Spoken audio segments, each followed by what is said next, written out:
Chapter 18, Beta Readers or How to Alienate Your Friends and Family. Beta readers are more precious than gold. They are the wonderful folks who read your manuscript with fresh eyes. This is after you've done edits.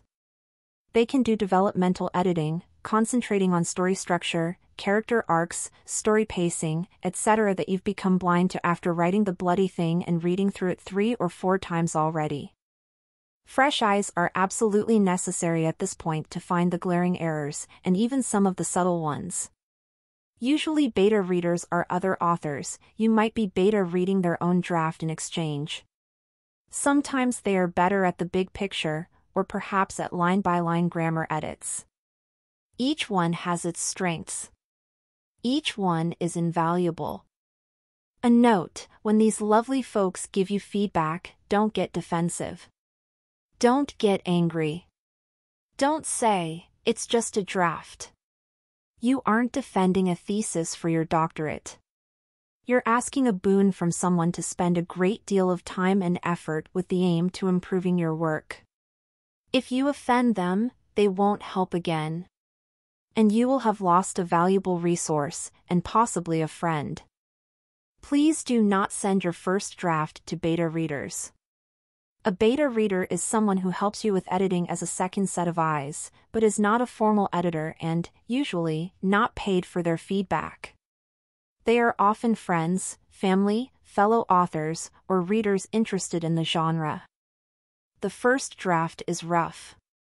If you send it off to these precious beta readers, they will concentrate on the big changes you could have fixed yourself. Then they are used up and already know the story. Therefore, they're no longer a great resource for the next draft, where you need fresh eyes. Save them for a tighter draft. The story, at this point, is living in your mind. Your imagination has all the motives, backstory, and characteristics firmly entrenched for each character. However, if you haven't given hints of these in the manuscript itself, the readers won't understand them. A good beta reader will help point out this lack. They ask questions like, "Why did Esme choose Sean?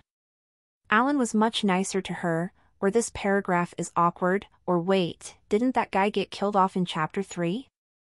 The beta reader can tell you when a scene falls flat or doesn't seem relevant. They can warn you that a character arc doesn't seem sufficiently strong, or they have no agency. They are valuable feedback on your story as you refine it.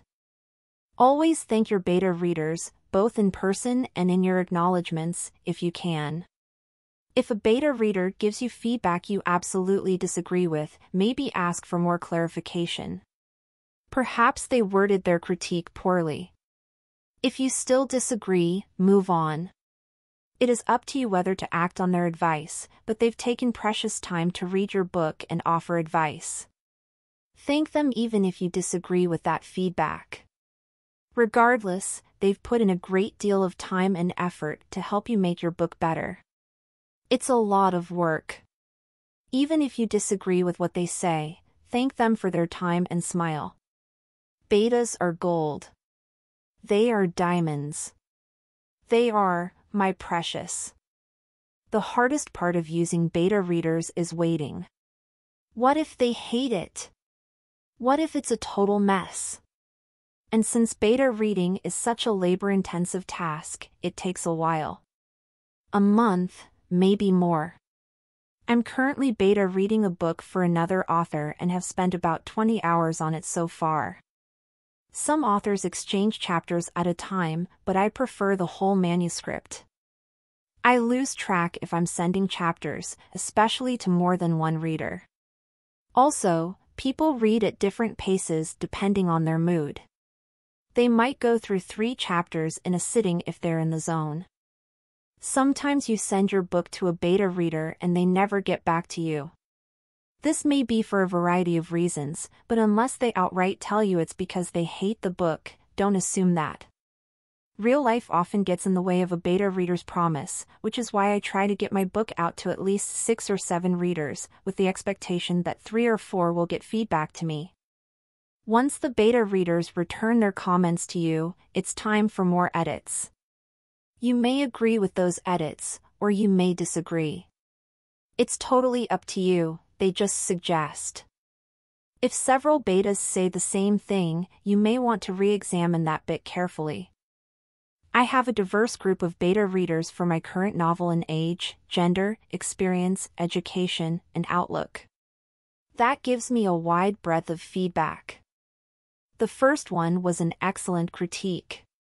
He pointed out some huge inconsistencies in one character's reactions. I fixed that by making her under the influence of a mad Fey Lord. One thing fixed. Another was not enough sympathy for another character.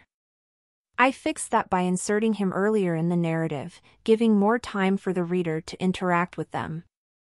A third character was given more parts earlier on, as well, to make certain he became a larger part of the story.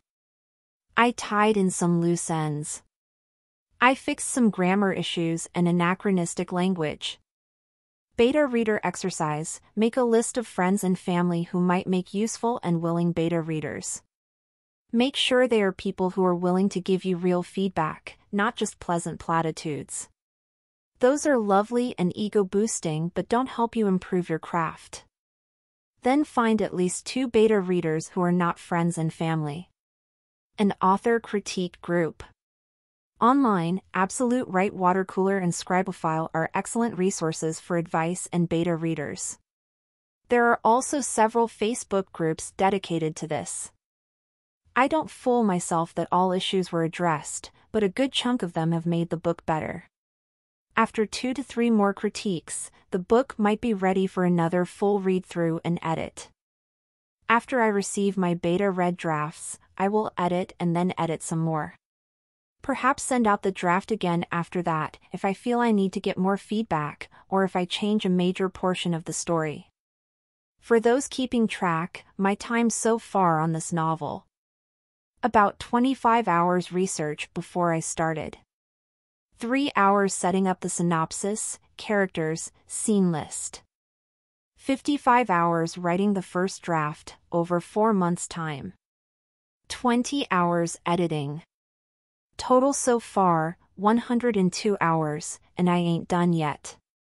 It can be maddening and frustrating waiting for beta readers to finish their critique and get that feedback into your eagerly awaiting hands. In the meantime, direct that nervous energy into a new project. C. Extreme planning. My next project was the prequel to the first book. This was titled Misfortune of Song and will involve the main character of this book, Orla. However, instead of being a 65-year-old sarcastic grandmother, she's now a 17-year-old foolish girl with lovesick eyes. And sarcasm.